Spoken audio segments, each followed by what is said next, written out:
Welcome to Triple Treat Book Chat, the podcast that delves into the captivating world of contemporary literature.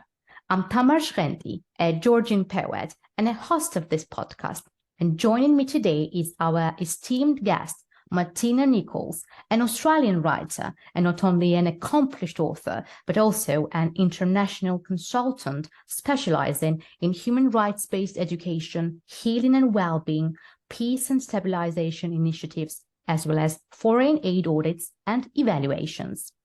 In each episode of Triple Treat Book Chat, Martina Nicolls and I will embark on a literary journey centered around a particular theme. Within this creative space, we will explore the literary works of three contemporary authors. As we kickstart this engaging series, our inaugural episode revolves around the theme of island living. While islands have long been a subject of exploration in classic literature, from the iconic rocky Ithaca, the abode of Homer's hero Odysseus, to Aldous Huxley's utopian Pella, a fantastical intersection of science and spirituality, both real and fictitious islands have enriched the realm of fiction and factual prose alike. Islands bear witness to and often catalyze some of the greatest stories in the annals of literature. The magnetic appeal of islands continues to enchant the imaginations of present-day authors. Hence, in today's discussion, we'll delve into the question that lies at the heart of this fascination. I turn to Miss Martina with our opening query. What is it about islands that beckons, and why do narratives set on these isolated landmasses hold such intrigue for you? Thank you, Tamar. Island living has always fascinated me. There seems to be something really special and magical about the natural world on an island.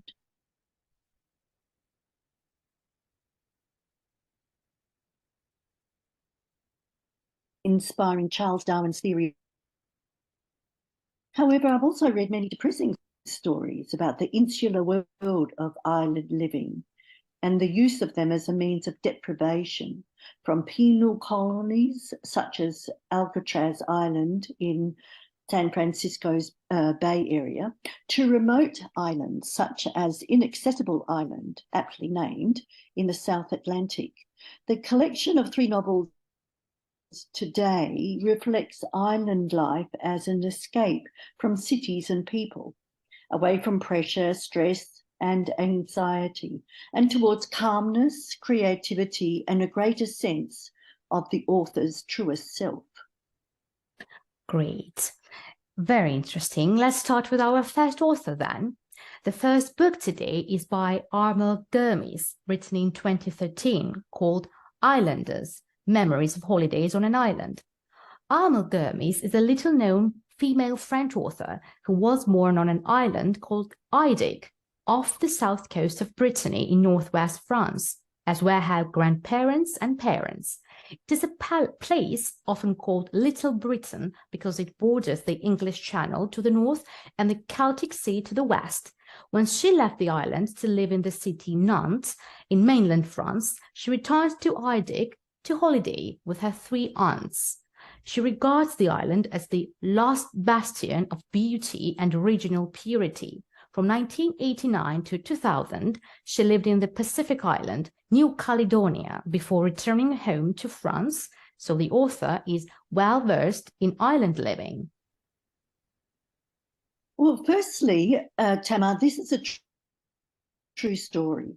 Armel Gurmis has three aunts who lived on Ideg, an island off the French coast of Brittany.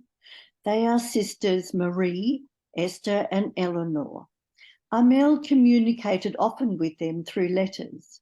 The author writes of her holidays with them from 1925 to 1968.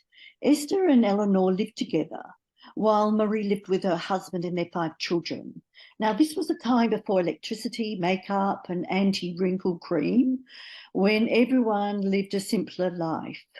For entertainment, they listened to Edith Piaf records, as well as jazz artists like Louis Armstrong, Billie Holiday, and Django Reinhardt.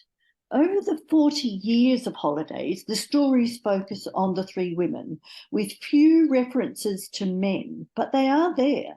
They are the fishermen. The author's parents are peripheral too. Readers learn more about the sisters' cow than of the other people on the island. The aunts didn't like tourists much. They didn't like the hordes of Marine Scouts, and they didn't like the girls wearing miniskirts in the 1960s. As the aunts grew older, they worried about modernity and were reluctant to accept anything that they thought was luxury, such as electricity. With the introduction of electricity, life on the island changed little by little, but also a lot, such as when they had their first television.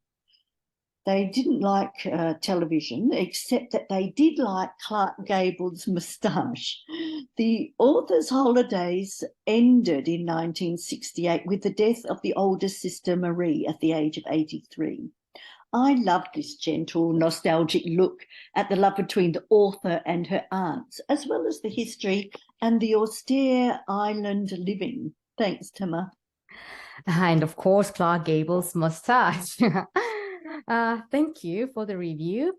Now, could you please read a short excerpt from Islanders so that the audience has a chance to become familiar with the author's language?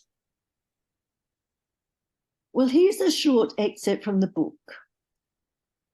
The island floated around us all winter, even as it lay under the mists, swept by wind and rain.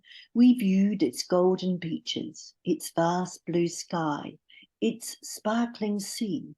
We knew by heart its every nook and cranny and named them all, because we were more or less related. When we arrived for the summer, children of the city too pale, loaded with jams, biscuits, compote and chocolates, because our mother feared shortages, our grandmother and our aunts greeted us warmly. Well, as warmly as any hard-hearted Breton Islander could. So heartwarming. For me, this passage evokes the following question. How does the idea of residing on a distant island resonate with you? Have you ever envisioned yourself in such a setting while immersing yourself in books centered around island living? Well, Tamar, I'm going to exclude continental island nations such as Australia, Great Britain, Ireland, and so forth.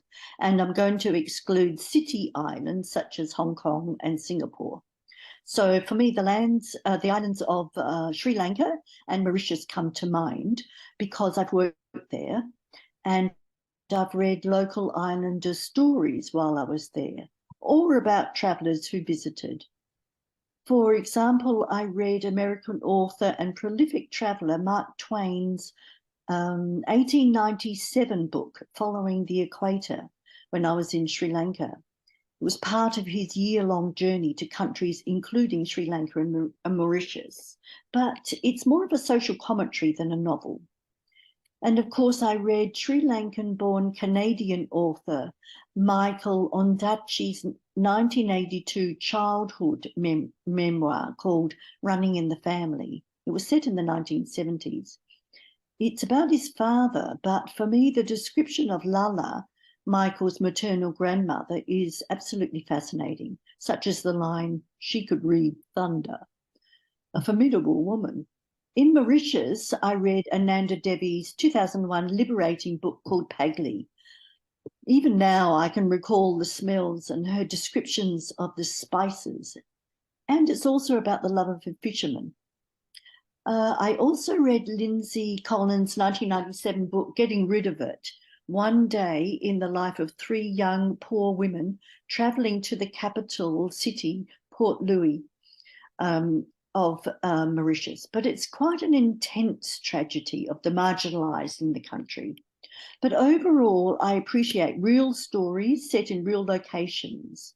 And all of the books I've mentioned here have the themes of isolation and inequalities reinforced by their location and island living. Thanks, Tamar. That's such a sad but very interesting point about how island living may turn up. So shall we move on to the next author? The second book today is the 2016 book by author Jenny Ogden called A Drop in the Ocean. Jenny Ogden lives on an island off the northeast coast of New Zealand. During the cold winters, she spends time in the Australian tropics. The book today, A Drop in the Ocean, the author's first book, is set on Turtle Island off the state of Queensland in the Great Barrier Reef in Australia. Her book won a Golden Medal in the 2016 Nautilus Book Awards for fiction. Thanks, Tamar. Jenny Ogden's setting is real, but it's a fictional novel. So A Drop in the Ocean is set on Turtle Island in Australia's Great Barrier Reef over a period of 2008 to 2009. The main character is 49-year-old British neuroscientist Anna Ferguson, who has been working in America for 15 years, but her research funding has finished. So now at a crossroad and unsure of her professional future, Anna impulsively heads for Australia in response to an ad to rent a cabin on Turtle Island. However, there are conditions. She must stay for 1 year and she must look after 5 small private campsites. It's minimalist living with bare basics, few residents, solar power, and slow satellite broadband internet only available from her neighbour's residence. She regrets her decision when she arrives because it's so remote. On the island is 39-year-old Tom, the turtle whisperer, actually a researcher, and his team. For the loner Anna, there are seabirds, green turtles, loggerhead turtles, nesting turtles, baby turtles. Throughout her stay, the idyllic island is only a drop in the ocean. In real life, she still has family and financial issues. A Drop in the Ocean is about second chances and life lessons. This is another gentle island story, but with more characters than the first book in our trilogy and a lot more animals. Again, it repeats the theme of basic and minimalistic living. Fabulous. Again, would you kindly share a brief passage from A Drop in the Ocean, please? I'll read a text about Anna's first sighting of the turtles. Snorkeling in the lagoon at high tide became a daily ritual, sometimes with Pat, but more often alone. Pat's idea of snorkeling was out over the reef edge. I wasn't ready for that. In truth, I wasn't sure I ever would be, but I didn't care. The treasures in the lagoon filled me with joy day after day. What with my nightly wander around the island looking for laying turtles, more and more were coming up every night, and I lived in the hope that Tom would make good on his promise to let me join his tagging team.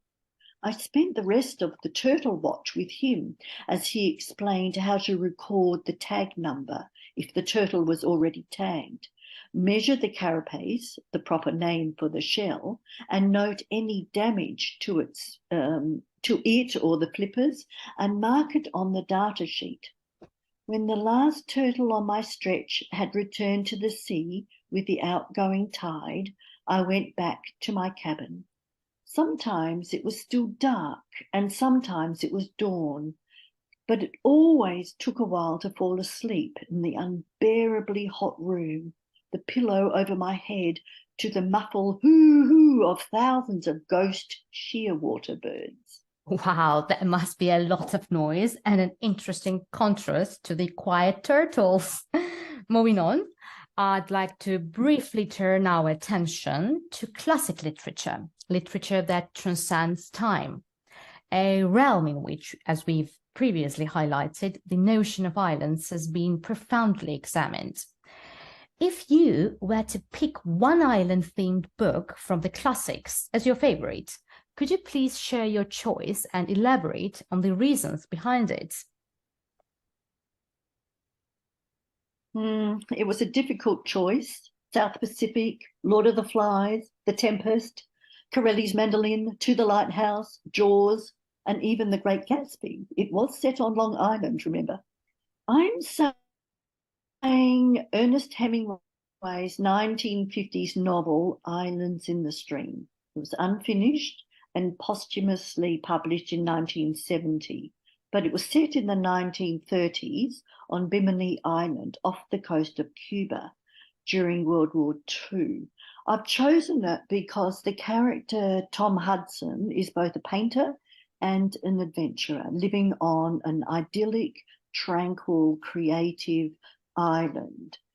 And that was his living, and being such a creative person. But now Tom is grieving the loss of his 3 sons killed in the war. The writing is, for me, poignant and sad, funny and tragic, poetic, and with pinpoint observations, such as Tom feeling the needles of the shower water that Hemingway uses to show Tom's everyday pain. It's such an emotive image. Tom is destroyed, but he's not defeated. That's the Wonderful book that I've chosen, Tamar. How wonderful. It's great. And I believe everybody would be impressed by that. And it's time to discuss our final choice. The third book today is the 2021 book, The Field House, A Writer's Life Lost and Found on an Island in Maine by Robin Clifford Wood. She wrote the biography memoir hybrid book when her husband died, and she bought an old summer house on an island off the coast of Maine in America. The summer house belonged to an author called Rachel Field, who wrote in the 1930s. In the house, she found some of the author's documents. From these, and during her life in the summer house, she writes The Field House about the life of American author Rachel Field on the island. Yes, Robin Clifford Wood bought the Sutton Island home of author Rachel Field in 1994. Rachel Field herself was born in 1894, grew up in Massachusetts, bought the Sutton Island house, and she called it the Playhouse. She bought it in 1922, which inspired her to write. She died suddenly in 1942 at the age of 47. She was an award-winning children's author and playwright in the 1920s and 1930s.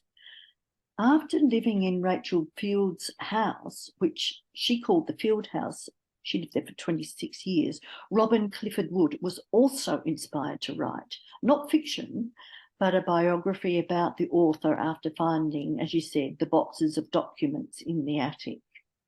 The house is set on a craggy cliff surrounded by wild nature with a view of the ocean. For both Rachel and Robin, it is heaven on earth. Despite Rachel's books leading to 2 Hollywood movies, the 1947 Time Out of Mind and the 1940 All This in Heaven 2 with Bette Davis and Charles Boyer, she had a life of heartbreak and suffering. However, Robin Clifford Wood's book is about beauty, creativity, routines, spirit, and love, especially love of nature. And it's time to read from The Field House, please. Here is an excerpt from Robin Clifford Wood's book about the island's beauty. Sutton Island, Rachel's haven, her poetic muse, the place where she was most herself, became the heart and soul of her existence during all the years that she remained unrequited in love. The island was a cherished and worthy alternative for Rachel's devotion, but in the end it wasn't quite enough. Rachel not only became deeply attached to the island, the landscape, the tide and wind and fog, she also grew to love the people of Maine. Over time, the rhythms of local speech, the lore and legend of the sea and seafaring folk all captivated the heart and imagination of Rachel Field. Now that's the excerpt, but Robin Clifford Wood also includes 2 poems written by Rachel Field and dedicated to her island home. I'll read the short poem called My Island. It lies so far from noisy crowds, away from the city's din, only the sound of wind and waves borne on the breezes thin. Only a tiny bit of land covered with spruce and pine, but I love it best in all the world, this island I call mine. Oh, thanks you. Thanks, Tamar. Very much for this beautiful passage. Who knows, maybe we all need an island that we will call ours. And to conclude our discussion, I would love to offer a quote by Agatha Christie. Best of an island is, once you get there, you can't go any further. You've come to the end of things. Miss Martina, considering the books we've showcased, do you find resonance with these quotes? Oh, absolutely. And I think Agatha Christie is referring to Burgh Island off the coast of southern England, which she used as a writer's retreat in the 1930s and 1940s. It was her inspiration for her crime novels, such as Evil Under the Sun. I think the beach house is still there, actually. So I think it shows that she can end her busy schedule and city life for a while and swap it for a reflective, creative and productive retreat. Wonderfully calming sea views and long contemplative walks to get the imagination flowing. What a superb way to work without city life distractions. I can definitely relate to that, Tamar. Thank you very much. And many thanks to our audience for listening to us today. Hope you enjoyed it. The theme of the next episode will be father and son. So many books, so little time. So let's read a theme to connect 3 at the same time. Until our next Triple Treat book chat then. Martina and Tamar wish you happy reading.